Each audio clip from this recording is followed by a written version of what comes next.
Buonasera e benvenuti all'8ª edizione di Strangius, testimoni del nostro tempo. Prima di cominciare con i nostri incontri e la nostra serata, vorrei qui il sindaco di Serramanna Gabriele Littera e l'assessore alla cultura Giovanni Maccioni. Grazie. Buonasera a tutti, buonasera alla nostra prima ospite. Iniziamo subito con un discorso noioso. Intanto, a parte le battute, i primi ringraziamenti a tutti quanti che anche quest'anno per l'8ª edizione hanno consentito la nascita di questa edizione del festival. Ci siamo riusciti anche con tempi stretti e un po' di complessità. È un festival che tratta un tema molto sentito, molto significativo, che affronteremo con tante sfaccettature e con ospiti di assoluto rilievo, di assoluta qualità, per un numero anche di eventi non banale, sia quelli che iniziano oggi, quelli che proseguono dopo la festa di Santa Maria, quelli che ci saranno a ottobre con la tavola rotonda e quelli che ci saranno poi a novembre quando Strangius si sposta nuovamente nelle scuole del nostro paese.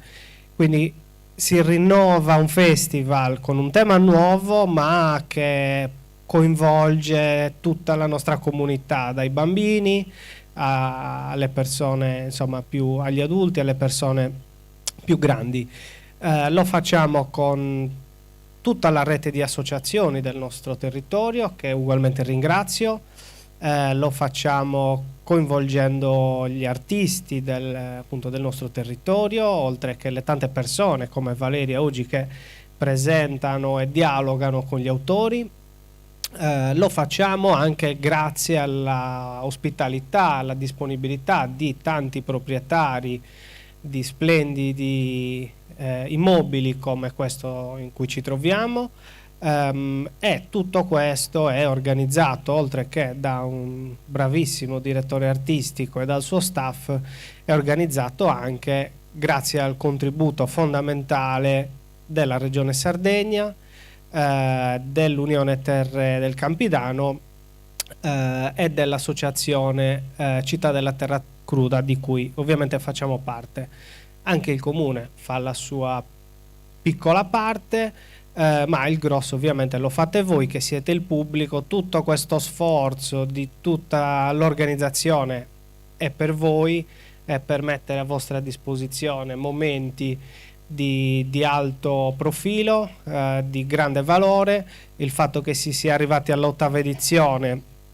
e sotto sotto si stia già pensando alla 9ª significa che questo festival ha ormai una dimensione per cui non si può fermare, e questo è testimoniato anche dal fatto che nel panorama dei festival di letteratura di tutta la Sardegna siamo ormai sul podio.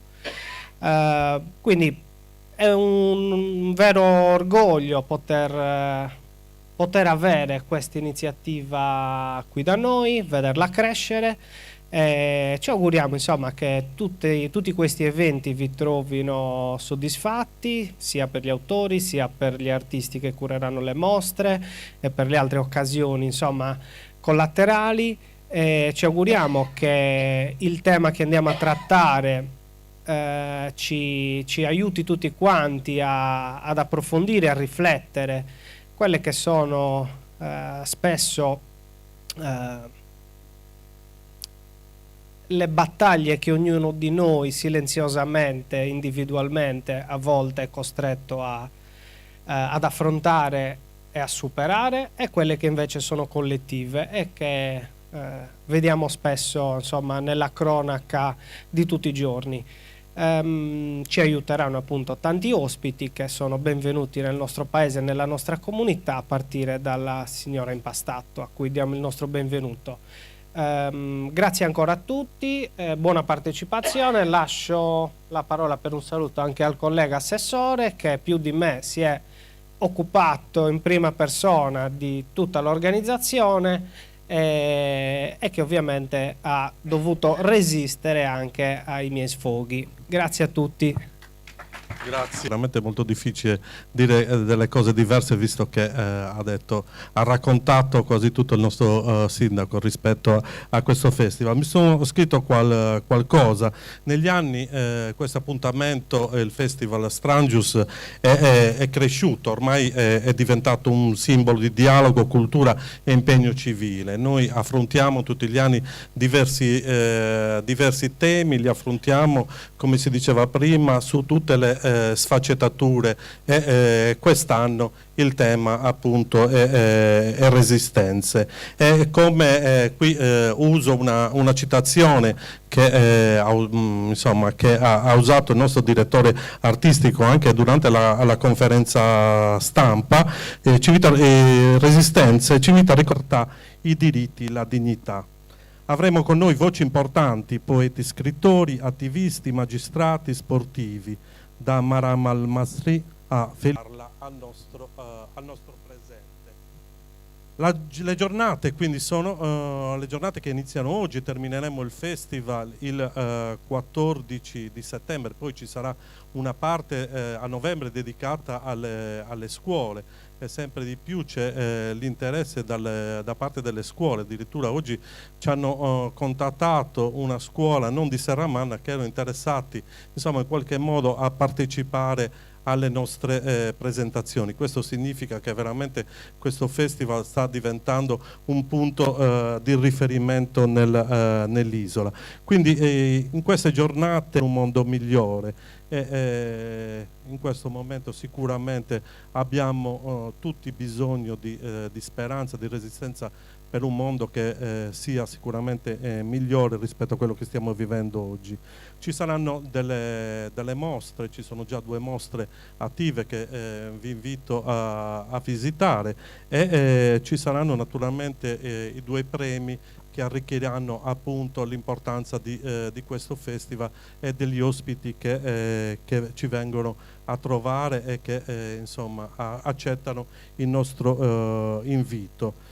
Io volevo dedicare una parola ai più giovani. Questo festival è soprattutto per voi, soprattutto per i giovani. La partecipazione da parte dei giovani non è molto alta, ma noi ci auguriamo che sempre di più anche i giovani partecipino a questo festival. Quindi questo grazie a tutti e buon festival, e vi aspettiamo anche nei prossimi giorni. Grazie.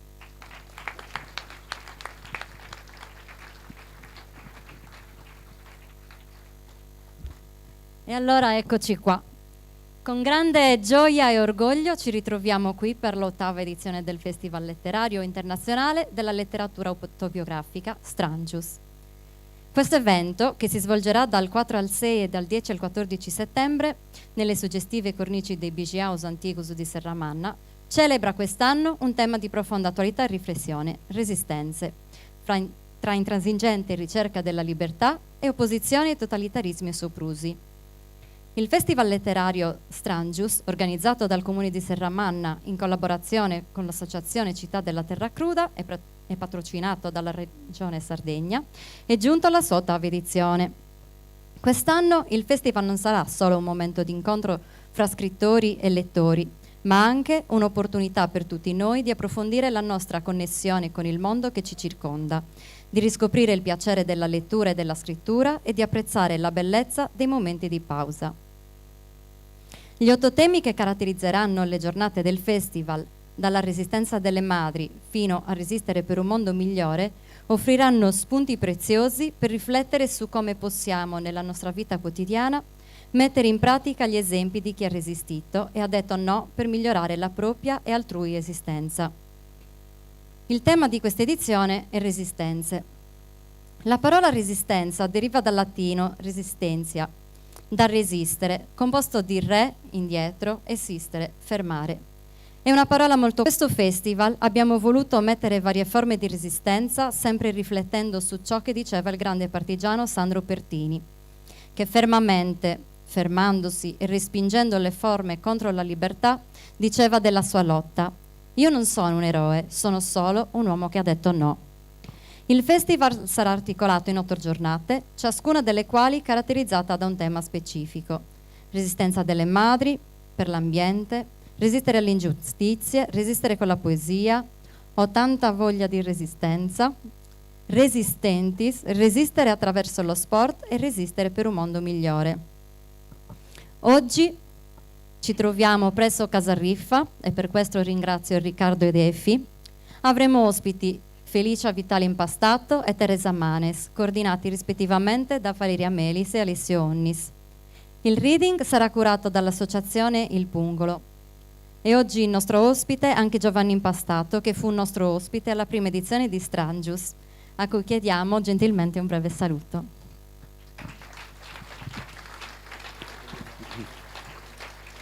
Un saluto affettuoso a tutti voi. È il solo fatto che siamo all'8ª edizione. Ho pensato di partecipare alla prima edizione, sono qui presente, però questa sera non tocca a me, tocca a Felicia, che parlerà delle esperienze che hanno vissuto in memoria dei compagni di Peppino alla prossima edizione. Grazie.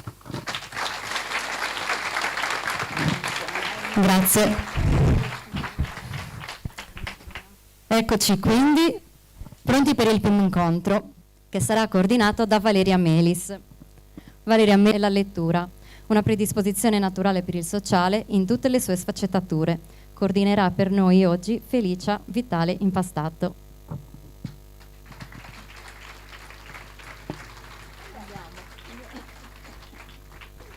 Buonasera a tutti. Oggi abbiamo l'onore di incontrare una donna che ha trasformato le sue, le memorie in un racconto. Felicia Vitale Impastato è l'autrice del libro Da Felicia a Felicia. Già dal titolo è un ponte tra due donne, Felicia e Felicia Bartolotta, che era la madre di Peppino. È un libro di una grande testimonianza storica soprattutto, diciamo che attraversa diverse fasi, dalla resistenza civile alla maternità ferita, alla dignità che non si arrende mai. In queste pagine Felicia quindi non parla solo di sé, ma parla soprattutto, anzi dà parola e voce alla madre di alla mamma di Peppino. Io non voglio fare molti spoiler, quindi dovrò iniziare con le domande. Ha spinto a scrivere questo libro e come si è accorta che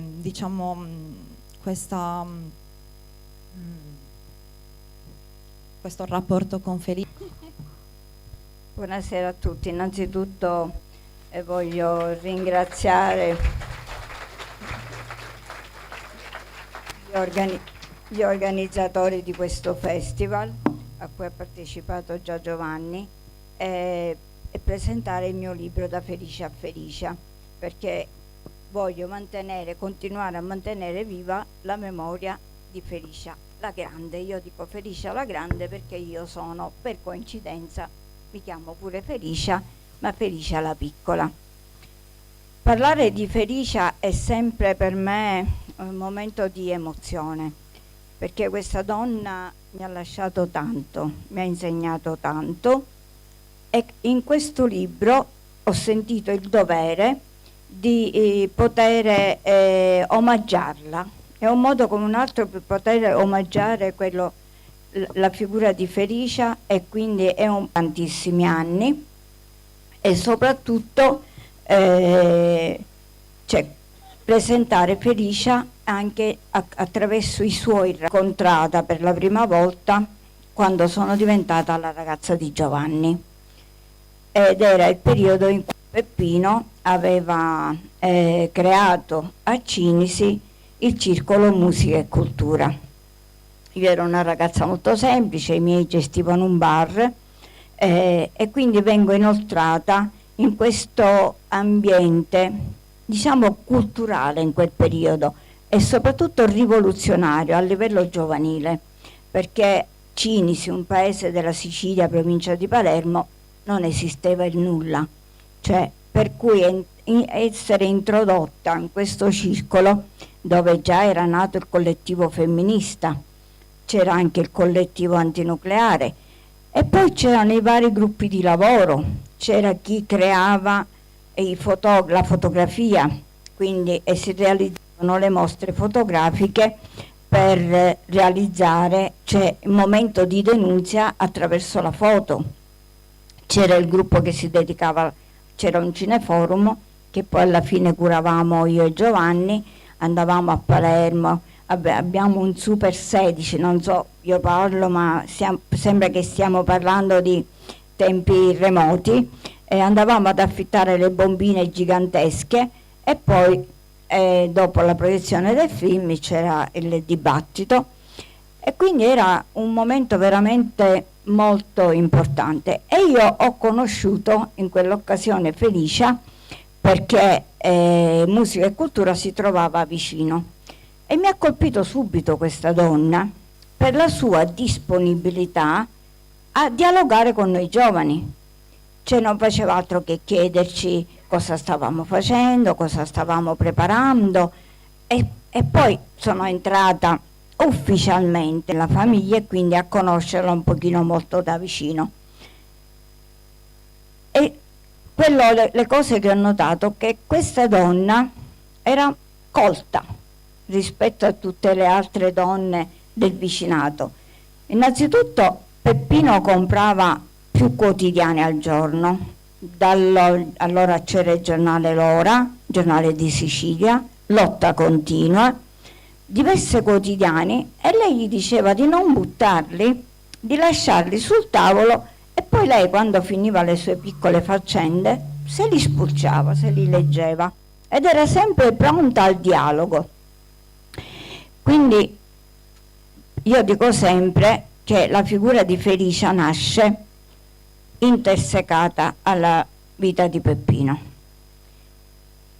Perché? Quando parlo di Felicia dico che Felicia non è venuta fuori, il suo impegno non è venuto fuori nella lotta contro la mafia dopo che Peppino è stato ucciso, come altri parenti di vittime di mafia. Ma Felicia ha iniziato la sua battaglia, la sua lotta all'interno della sua casa, scusate, perché aveva il marito amico degli amici, amico di Gaetano Badalamenti, era stato cognato di Cesare Manzella che era il capomafia di Cinisi e quindi dall'altro lato invece cresceva Peppino che lottava contro. Allora molti di voi hanno visto il film I 100 Passi e sicuramente hanno conosciuto la figura di Peppino attraverso i 100 Passi. Però quando io incontro diversi ragazzi soprattutto, una cosa che mi chiedono, perché è una regola, è una normalità nell'ambiente della mafia, che i figli debbono seguire le orme del padre. Come mai Peppino Impastato invece è riuscito a uscirne fuori e a lottare contro? Allora è una critica tra l'altro che io ho fatto a Marco Tullio Giordana, che è il regista dei 100 Passi. Nei 100 Passi non si vede una figura importante nella vita di Peppino, che era lo zio materno, fratello di Stefano Venuti, perché se vi ricordate Stefano Venuti era il pittore che era il segretario del Partito Comunista di Cinisi. E io ho fatto incontrare Marco Tullio Giordana con Stefano Venuti. Se vi ricordate c'è quella scena del comizio di Stefano Venuti dove Peppino bambino pure a Marco Tullio Giordano, perché nella realtà era con lo zio Matteo, ma siccome la figura dello zio Matteo non esisteva, ha detto io mi fa Felicia, devo fare un film, non è uno sceneggiato, perché devo togliere delle figure, ma è simbolica la figura di Stefano Venuti che inizia politicamente Peppino. E allora è stato lui a raccogliere, ad ascoltare i suoi comizi e quindi gli sembrava proprio strana questa cosa. Quindi Peppino comincia a prendere coscienza politica, comincia a frequentare il liceo classico a Partinico, che è un paese vicino al nostro, e assieme a un gruppo di compagni e amici cominciano i problemi. Cominciano i problemi perché attraverso questo giornalino ciclostilato, sembra di parlare di altri tempi, ciclostilato, sì, spesso il riferimento, così si può capire la finzione in un'edicola a ritirare le copie del giornale L'Idea.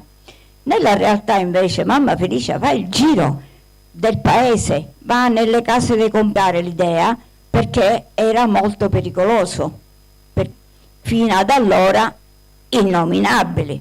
Siamo negli anni 70, fine 68, anni 70, i primi degli anni 70, parente di Gaetano Badalamenti. Il sindaco Pellerito denunzia questi ragazzi, chiudono per un certo periodo e quindi non pubblicano L'Idea, poi pagano una perché di merda. Leggo qualche passo, però dà un po' l'idea di quello che era Felicia. Scusate un po'.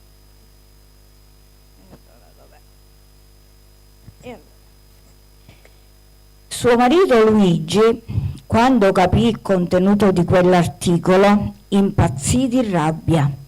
Scoppiò il finimondo in casa. Il padre si scagliò contro Peppino. Felicia mi raccontò più volte quell'episodio. A quel punto io ho tirato fuori le unghie come i gatti. Lo afferro per la camicia e gli strappo tutti i bottoni. Peppino fu cacciato di casa. Capire, poi comincia a dire, va da Peppino e gli racconta che il locatore, c'era un locatore che si chiamava, succede che Peppino con i compagni subito lo attaccano e fanno dei manifesti dove ovviamente attaccano Silvestri, che era uno, diciamolo, fascista del movimento sociale italiano di allora, e pubblicano come si dice, cominciano a piazzare per tutto il paese questi manifesti. Ovviamente i fascisti cominciano a strapparli e da una parola all'altra cominciano i tafferugli, cioè cominciano a litigare, e anche qui interviene Felicia, per cui dico Felicia era anche parte attiva di questo. Aspetta, e allora, al quale lei stessa aveva preso parte. Un operaio aveva detto a Peppino che Silvestri, un fascista del movimento sociale che gestiva gli opponenti del movimento sociale del paese, con cui Tapezzaro andò nella sezione del movimento sociale per discutere la cosa. Iniziò uno scontro, prima a parole e poi vennero alle mani. A quel punto un vicino di casa avvisò Felicia. Lei proprio in quel momento aveva in mano un mazzo di fiori che stava mettendo in un vaso. Buttò a terra il mazzo di fiori e il vaso si ruppe in 1000 pezzi. Correndo cominciò a gridare in cerca di aiuto. Quando arrivò trovò Salvatore Mattese, detto il Duce, che aveva buttato a terra Peppino e gli stringeva il collo. Intervenne lei stessa, che quel mazzo di fiori, anche Felicia partecipava attivamente alle attività cioè non stava nelle mani in mani, faceva sempre di tutto. Che fa Peppino? Hai incontrato Peppino? Con chi era? Che faceva? E una volta io ho detto, ma io mica sono fidanzata con Peppino, io sono fidanzata con Giovanni. E lui mi faceva, no, tu devi capire figlia, perché mi chiamava figlia, devi capire figlia che Peppino è in pericolo, perché per tutto quello che lui stava facendo, lei riteneva che Peppino era in pericolo. E quindi lei cercava all'interno delle motivazioni che Peppino era nel giusto, che Peppino non amava le ingiustizie, che Peppino lottava per il bene pubblico.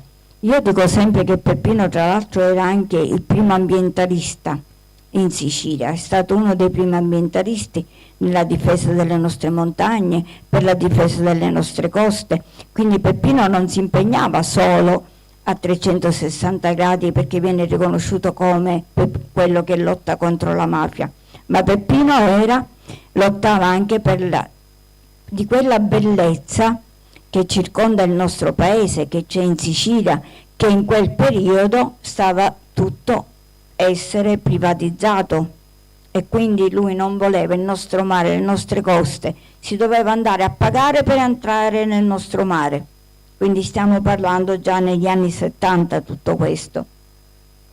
E quindi poi Peppino apre la radio, dopo l'esperienza di musica e cultura apre la radio. E la radio viene aperta a Terrasini perché come posizione era più idonea per la copertura delle onde, poteva coprire i due paesi e tutto il golfo di Castellammare, mentre a Cinisi c'è la montagna e quindi le onde venivano bloccate. E lui portava avanti una trasmissione a carattere satirico che si chiamava Onda Pazza. Attraverso Onda Pazza rappresentava il nostro comune e lo chiamava Mafiopoli. Il nostro corso era Corso Luciano Liggio e tutti i vari politici locali avevano tutti un soprannome, cioè lui rappresentava il consiglio comunale con tutti i politici con i vari soprannomi. C'è Cusumano, era Piccola Mano Cusuta, poi c'era Gero Di Stefano, Geronimo Stefanini, poi insomma a tutti metteva dei soprannomi, però a comandarli tutti come dei burattini era il grande capo Tano Seduto. E quindi attraverso queste trasmissioni che lui ironicamente, satiricamente portava avanti le sue denunzie per quello che combinavano all'interno del maficipio di Mafiopoli, e tutto il paese ascoltava Radio Out, sia a Cinisi che a Terrasini ascoltavano Radio Out, e quindi le denunce che portava avanti Peppino. Il problema comincia quando Peppino decide di candidarsi nelle liste di Democrazia Proletaria. Voi avrete fra qualche giorno Mario Capanna, che è stato a Cinisi più volte, e qui è il periodo che mamma Felicia sta più in tensione. Tra l'altro era già morto mio suocero in un incidente stradale, anche là col punto interrogativo, non si è indagato fino in fondo, per cui si pensa che sia stato ucciso, perché mio suocero era stato in America, è stato richiamato da Gaetano Badalamenti, poi lui è andato in America a chiedere protezione per Peppino, quindi dopo che è morto mio suocero, più in ansia, perché o vuoi o non vuoi il padre per lei era sempre una copertura per Peppino. Quindi poi quando Peppino si candida per le comunali nelle liste di Democrazia Proletaria, lei è un periodo particolare e c'è quella scena nei 100 passi che è reale, quando lei gli dice: Peppino, prenditi una pistola, comprati una pistola, se ti vogliono fare del male lasci un segno. E Peppino dice: mamma, ma stai scherzando? Guarda che io non tengo in tasca neanche un temperino, cioè un coltellino, perché se mi fermano e mi trovano un coltellino mi prendono per terrorista, mi prendono, perché in quel periodo era il periodo delle Brigate Rosse, e quindi i siciliani comunisti extraparlamentari erano presi di mira, mentre loro, i compagni, già ci sono anche delle dichiarazioni del caserma dei carabinieri che escludevano assolutamente che il gruppo di Peppino potesse far parte di questo gruppo di, chiamiamole, criminali. E quindi la notte dell'8 maggio l'ultima persona della famiglia a vederlo in vita sono stata io, perché siamo stati in aeroporto a prendere parenti americani di mia suocera e mia suocera dimentica le chiavi di casa. Allora io mi presto ad andare a Terrasini con la parente americana per farmi dare la copia della chiave di Peppino. Arrivato là lui scende molto allegramente, quindi non andava completamente l'idea di uno che si stesse andando a suicidare. Scende, saluta la parente americana con l'impegno, siccome era in chiusura di campagna elettorale, dice: abbiamo una riunione, però vengo a Cinisi, ceniamo assieme e saluto pure tua madre. E così siamo rimasti. Però lui la sera non era arrivato. Stranamente, cioè mia suocera dice: vabbè, lui quando si mette a parlare si dimentica l'orario che passa. E abbiamo cominciato a cenare. Poi verso le 10 bussano alla porta ed era uno dei compagni di Peppino, Giovanni Riccobono, che io vado ad aprire, dice: il Peppino è a casa? Ho detto: no, lo stavamo aspettando ma non è arrivato. Ma come mai lo stai cercando? No, siccome sto scendendo a Terrasini pensavo di scendere assieme. E quindi non ci ha allarmati, ma già avevano cominciato le ricerche di Peppino, perché Peppino aveva detto alle 9 io ritornerò alla radio.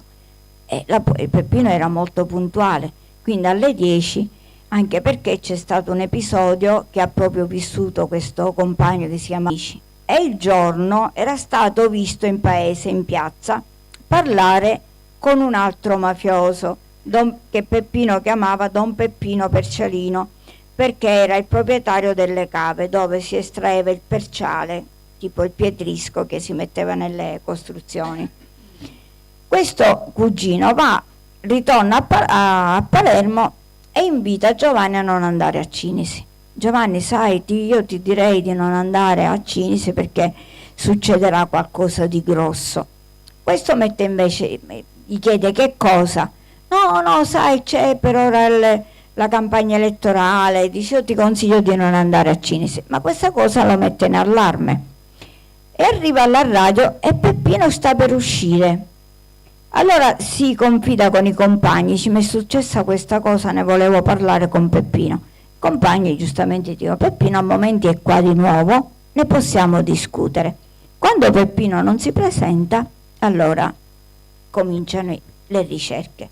E le ricerche arrivano fino dove c'era il casolare. Però la strada allora era tutta piena di pietrisco, di erbacce. Non si sono inoltrati, perché se loro si fossero inoltrati avrebbero visto il casolare e la macchina di Peppino posteggiata a destra sotto un albero di carrubo. Mentre loro hanno detto: vabbè, qua non c'è niente, e fanno marcia indietro. La notte arrivano i carabinieri. Arrivano i carabinieri in casa di mamma Felicia per la perquisizione. Lei già era allarmata perché Peppino non era rientrato, non era venuto, e comincia a chiedere: cosa è successo a mio figlio? Perché siete qua? Spiegatemi, cosa è successo? Signora, ragazzate, non si preoccupi. Però poi prendono Giovanni e se lo portano in caserma. Io allora ero fidanzata e vengo, diciamo, il ruolo cattivo l'ho avuto io di comunicare poi a mamma Felicia che Peppino non c'era più. Lei un urlo e poi è diventata di pietra, cioè come se non esistesse più niente in quel momento, solo che poi si aspettava il funerale. Allora voi ricordate nei 100 passi la scena del funerale, quando ci sono i parenti americani che dicono a Felicia: i suoi compagni lo hanno dimenticato, i compagni, e dice: Peppino era uno di noi, e mamma Felicia risponde: no, non era uno di voi. Qual è la realtà? Io l'ho raccontata a Marco Tullio Giordana e lui ha realizzato quella scena. Nella realtà che è successo? Che si aspettava di iniziare il funerale di mia suocera, andava e veniva dal corso per vedere se arrivava il feretro con i resti di Peppino per iniziare il funerale. A un certo punto comincia a gridare la casa, c'erano parenti di mio suocero, gente della Democrazia Cristiana che erano venuti là in dovere per il funerale, E quindi quando noi andiamo a verificare cosa stesse succedendo, ci affacciamo nel corso e vediamo questo corteo che sale con le bandiere rosse, con i nastri a lutto, che gridavano Peppino è vivo e lotta insieme a noi. A questo punto i parenti americani, i parenti di mio suocero, quelli della Democrazia Cristiana, scappano, non si fanno più vedere e la casa si riempie di bandiere rosse a lutto, e poi si può iniziare il funerale. Ma un'altra cosa che distingue mamma Felicia, per fare capire il suo carattere: il 9 maggio del 78 era un martedì ed era la chiusura, l'ultima settimana di campagna elettorale. La domenica mattina Felicia mi fa chiamare: chiamatemi a Felicia, a Felicetta, allora mi chiamavano Felicetta, fammi chiamare a Felicetta. Io allora portavo già la macchina e scendo. Dice: oggi voglio fare un'ultima cosa per Peppino. Che vuoi fare? Mi devi portare a votare. Va bene, andiamo a votare. Ed eravamo io, lei e la sorella, la zia Fara. Immaginate questa scena, altro che 100 passi. Quando arriviamo davanti al seggio elettorale, la gente che si scansava, si ammutoliva, e lei che scendeva fiera a dire: non c'è più Peppino, ora ci sono io. E quindi Peppino è stato eletto anche da morto, nonostante molti non hanno votato perché pensavano che sarebbero stati dei voti dispersi, e quindi è stato eletto anche da morto consigliere comunale. Poi ovviamente c'è quella trafila. Non hanno creduto alla tesi del terrorista, non hanno creduto alla tesi del suicida. Il primo è stato il giudice Costa, che è stato per noi importante, però non poteva andare avanti. Ha detto che quello di Peppino è stato un omicidio ad opera di ignoti. E il giudice Costa è stato ucciso.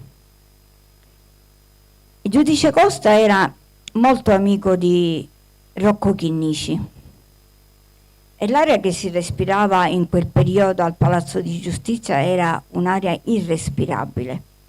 Non si aveva fiducia in nessuno. Rocco Chinnici con il giudice Costa si parlavano negli ascensori, e quindi quando il nostro processo, come si dice, è passato a Rocco Chinnici, lui ci riceveva, ci interrogava e faceva uscire pure il segretario. Si annotava le cose sue con il taccuino, per questo, per fare capire l'aria che c'era in quel periodo a Palazzo di Giustizia. E una volta ci ha invitato addirittura a casa sua, questo io lo racconto nel mio libro. Ci ha invitato a casa sua. Rocco Chinnici non era una cosa che faceva con tutti, era una persona molto intransigente. Allora arriviamo davanti a casa di Rocco Chinnici, suoniamo e ci apre. Ne può chiudere? No, siccome ti vedo guardare. E ora me la fa. No, fammi finire questa cosa. Allora, il giudice, arriviamo davanti alla porta dell'abitazione di Rocco Chinnici, suoniamo e ci apre una bella signora bionda che ci guarda tutti, poi vede me e mi fa: Vitale, ma tu che ci fai qua? Era la mia insegnante di chimica alle magistrali, che io non sapevo che fosse la moglie del giudice Chinnici. Era la mia insegnante, noi la conoscevamo come professoressa Chinnici, ma io non sapevo che fosse la moglie del magistrato. Infatti qua nel libro c'è la foto di Rocco Chinnici con la moglie. E molti riconoscono Falcone, Borsellino. E allora, quando io parlo e racconto la storia di Rocco Chinnici, dico Falcone, Borsellino non ci sarebbero stati senza Chinnici, perché Rocco Chinnici è stato l'ideatore del pool antimafia, a cui facevano parte sia Falcone che Borsellino, Ayala, Ingroia, che noi abbiamo conosciuto tutti questi magistrati. E quindi, scusate, che mi dovevi chiedere o continuo? No.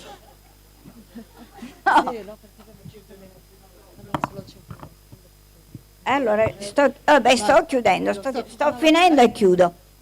Allora, praticamente stavo dicendo che se voi conoscete anche il film su Felicia Bartolotta, la sceneggiatrice è la stessa dei 100 Passi, Monica Zappelli, e quindi è un proseguimento dei 100 Passi. I 100 Passi finiscono con la morte di Peppino, con i funerali, mentre Felicia è la parte giudiziaria. Allora io, quando è venuta Monica Zappelli a dirci se noi eravamo d'accordo che si realizzasse un film su Felicia, la prima cosa che gli ho detto: devi dare spazio a Rocco Chinnici. E così ha fatto. Lei ha dato nel film, per chi già l'ha visto, ha dato spazio a Rocco Chinnici. E allora il processo si è potuto chiudere di badalamenti, insomma, tra aperture, chiusure, poi finalmente ci sono state, tra virgolette, dichiarazioni dei pentiti, riscontri, e il processo è avvenuto in videoconferenza. Mamma Felicia, io l'ho accompagnata nella sedia a rotelle perché aveva avuto la frattura al femore, e allora lei mi dice: ecco, te l'avevo detto che io avrei difeso mio figlio anche in barella, ma ci sto andando con la sedia a rotelle. E quindi il processo è avvenuto in omicidio di mio figlio, e lui l'assassino di Peppino. Il processo si è chiuso, Badalamenti ha avuto l'unico ergastolo per la morte di Peppino, per l'omicidio di Peppino, e Badalamenti poi è morto il 4 aprile del 2004. Mamma Felice è morta il 7 settembre del 2004. E allora molti gli chiedevano, quando è morto Badalamenti, se lei fosse contenta, se lei fosse felice. Ormai la condanna. Lei diceva: no, ma io non ho mai lottato per fare morire Badalamenti, io ho lottato per avere giustizia, ho lottato per fare conoscere la verità su mio figlio, chi era mio figlio, a tutte le persone che volevano conoscerlo. Se lui ha fatto del male, se è vero che ci sarà una giustizia divina, dovrà rendere conto alla giustizia divina. Io sulla terra non l'ho perdonato e non lo perdonerò mai. Ora, un'altra rivoluzione che ha operato Felicia è quella di aprire le porte di casa sua. Infatti adesso è un'associazione, si chiama Casa Memoria, ma lei all'inizio ha subito delle critiche per questo fatto.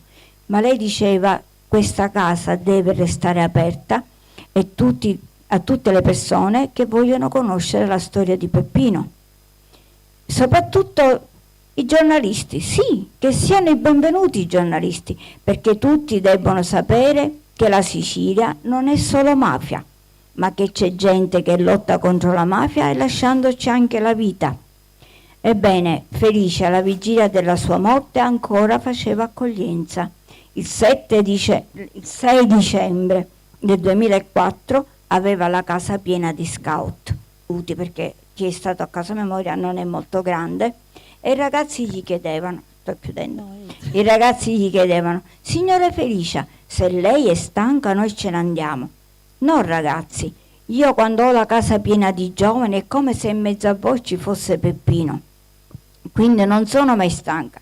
E allora, signora Felicia, lei ci parla di Peppino, ci parla della mafia, ma noi, nel nostro piccolo, cosa possiamo fare per lottare contro la mafia? Ragazzi, la mafia si combatte con la cultura, non con la pistola.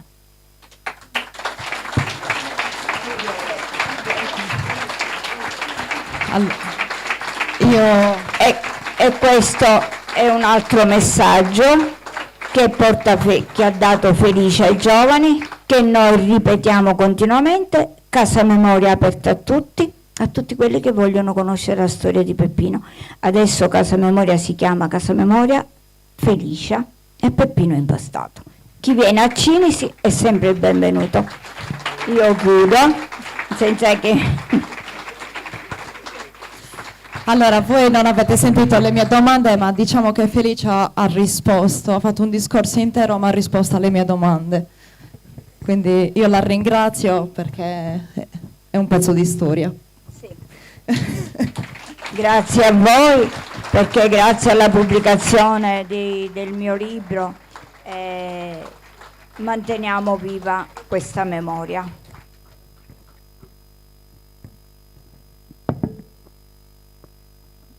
Grazie signora Vitale Impastato.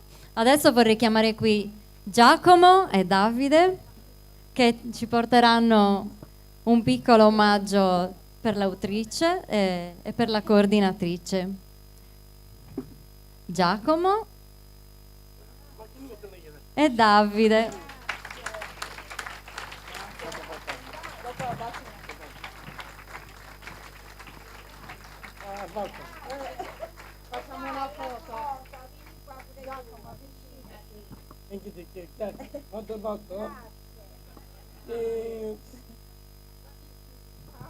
Bene, grazie mille.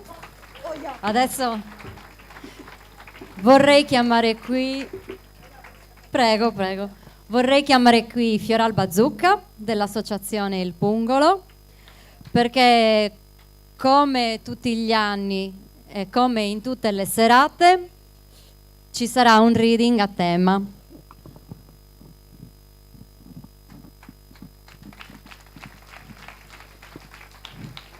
Allora, vi faccio una piccola presentazione. Ti aiuto?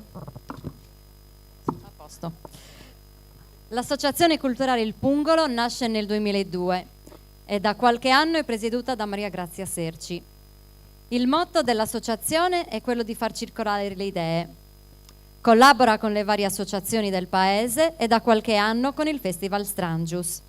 Nel corso dedicati ad autori sardi quali Milena Agus e Cristina Cavoni. L'associazione ha anche ospitato la compagnia teatrale Quarta Parete nella presentazione di una commedia degli equivoci. Inoltre ha curato la presentazione del volume di autori vari Sanatorium, ambientato nell'ospedale psichiatrico. L'arte di vivere. Alla luce ormai cadente della sera, il parroco di San Leonardo sente bussare al portone e sollecitamente s'affaccia sulla soglia.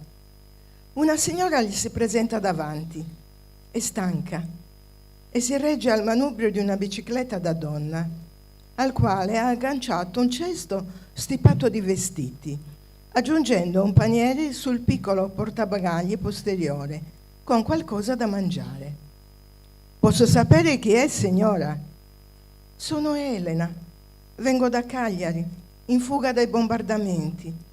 Il castello è stato distrutto quasi completamente e molte case e palazzi sono crollati o gravemente lesionati.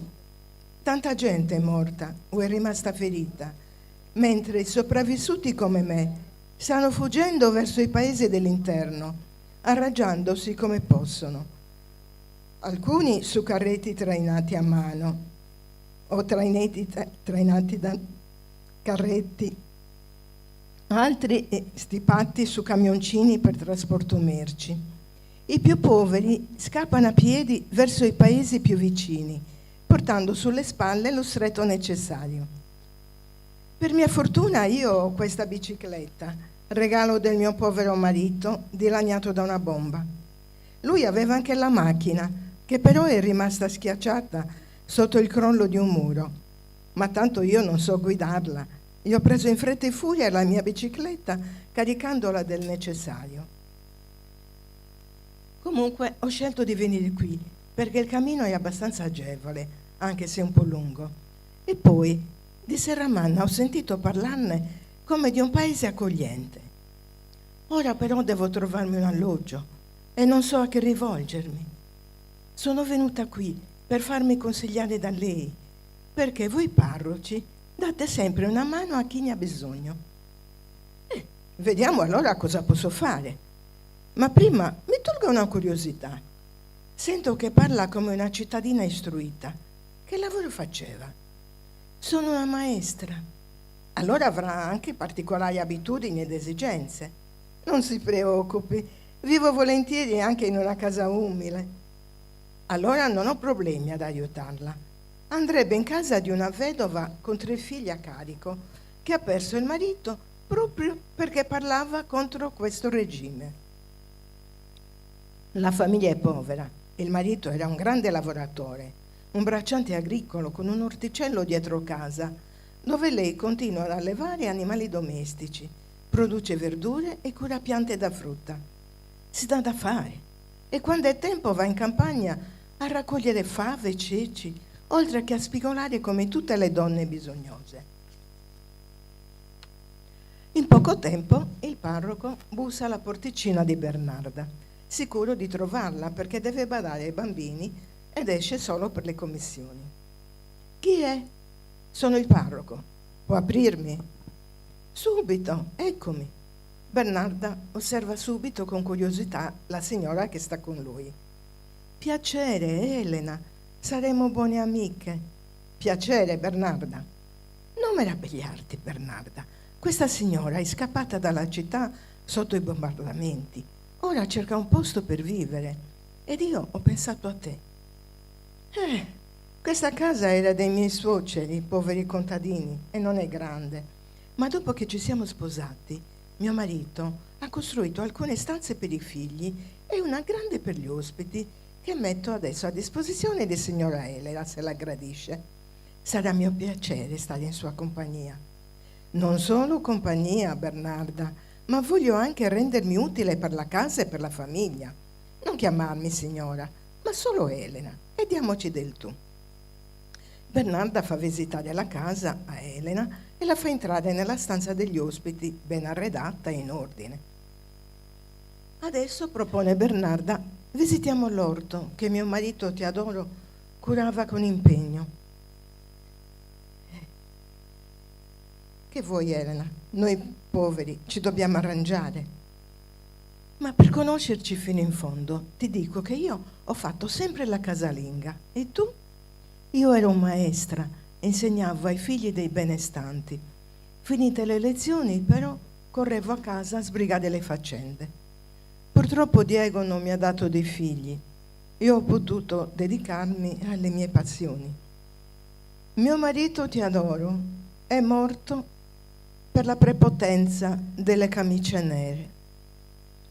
Mio marito Diego invece era segretario comunale, non li poteva vedere, ma non si esponeva per non rischiare il posto. È già buio e Bernarda accende la lampada e si appresta a mangiare e prepara la cena. Elena, cosa gradisci da mangiare? Tocca a me offrire. Ho un cesto di pane, mortadella, pasta, olio e frutta che è meglio consumare al più presto perché non si guastino, specie la mortadella. Ce n'è a sufficienza per tutti. E a fare la spesa esco io tutti i giorni. No, un giorno l'una, un giorno l'altra. No, oltre che ospitarmi, tu mi dai la frutta e la verdura del tuo orto e la carne dei tuoi animali. E anche nei lavori dell'orto voglio aiutarti. Bernarda prepara il tavolo ed Elena vi mette sopra i cibi. I bambini sono curiosi, sorpresi. Buona mamma, questa carne della signora Elena. E noi non sapevamo nemmeno che si chiamasse mortadella. Finita la cena, dopo qualche chiacchiera, vanno tutti a dormire. Alle 7 del mattino Bernarda si alza e comincia a sfaccendare. Anche Elena si alza presto, come sua abitudine. Poi decidono di uscire. Per strada le donne incrociano 2 giovanotti in divisa nera che si danno delle gomitate parlottando fra loro. La vedi quella bellona a sinistra vestita da gran signora? E come potrebbe sfuggirmi? Ma tu fai da bravo, perché prima tocca a me che tra i camerati ho un grado più di te. E in queste cose non sono le gerarchie che contano. Bernarda decide di presentare Elena a signorina Rachele, un'insegnante che ha fatto tanto del bene a Serramanna. Quando si incontrano, signorina Rachele ed Elena si abbracciano distinto come 2 sorelle. Ha forse bisogno di qualcosa? Grazie, signorina Rachele. Sono stabilita a casa di Bernarda e mi trovo molto bene. Qui a Serramanna siete tutti molto ospitali. Entrano nella sala, consumano con piacere, ma parlano anche dei bombardamenti di Cagliari. Signorina Rachele fa una proposta. Elena, visto che siamo due maestre, perché non facciamo delle lezioni ai bambini poveri del paese che possano andare solo in campagna ad aiutare i genitori, restando purtroppo analfabeti? Ne conosco molti e qui ho dei locali sufficienti da scuola, con i Balilla, i figli della Lupa e le piccole e giovani italiane, e poi con le parate, gli esercizi ginnici e poi... ne ho l'esperienza, signorina Rachele. Con questo regime, nelle scuole pubbliche, si fanno solo le cose che decidono i gerarchi di alto livello. E il maestro, aggiunge signorina Rachele, qui invece interviene Bernarda. Io prenoto già per i miei 3 figli, una 50 di scolaretti. Un giorno per strada, signorina Rachele viene fermata da un militare. A questi bambini canto. Ma le imprese del duce, ma lei, analfabeta, arrossisce e non osa contraddirla. Non ha più l'età di uno scolaretto. L'idea della vendetta però cova nell'uomo vestito di nero. Almeno l'olio di ricci non glielo dovrò far bere e magari anche un po' di zironia. Qualche sera dopo, sul tardi, la incontra mentre esce dalle funzioni religiose. Signorina Rachele, si fermi. Perché? Ma chi è lei? Una camicia nera del mio livello non deve spiegare niente a nessuno e soprattutto non ha bisogno delle sue lezioni, che il proprio dovere lo sa fare lo stesso. E ora beva questo alla zironia e tenta di colpirla. Alle urla accorrono decine e decine di persone, agguantano e pestano il gerarca lasciandolo a terra stordito e sanguinante. Purtroppo non era andata così per il marito di Bernarda, Teodoro, ucciso mentre zappava le fave in campagna. Viene fermato da un gerarca. Tu hai fatto la guerra d'Etiopia, vero? Sì, purtroppo. Come purtroppo? Non hai contribuito e non ho sparato neanche un colpo. Allora sei stato un soldato traditore. Hai disobbedito al duce. Colpa molto grave. Se però vuoi cancellare il disonore, puoi farlo adesso, purché urli davanti a me, viva il duce. Forza Varis! Finge di avvicinarlo alle labbra e dice: mi ha insegnato che è scappato dal confino di Linosa. Allora, per portarti alla ragione, usiamo la zironia sarda, visto che ti ha insegnato il coraggio sardo, e vediamo se cambi idea. Altrimenti, la vedi questa pistola? Ha già il colpo in canna. Te la scarico tutta in quella testaccia d'acciucco che hai. Teodoro si prende una passata di zironia, ma ha urlato con tutte le sue forze: abbasso il duce! Viva la libertà! Il gran gerarca del paese, allora, fuori di sé per l'affronto, gli scarica la pistola in testa. E Teodoro, appena viene a saperlo, sviene. Ma come riprende i sensi, cerca di correre dal marito. Il padrone del terreno in cui lavorava fa caricare Teodoro sul carro e per pietà lo porta a casa con la moglie. Grazie Fioralba.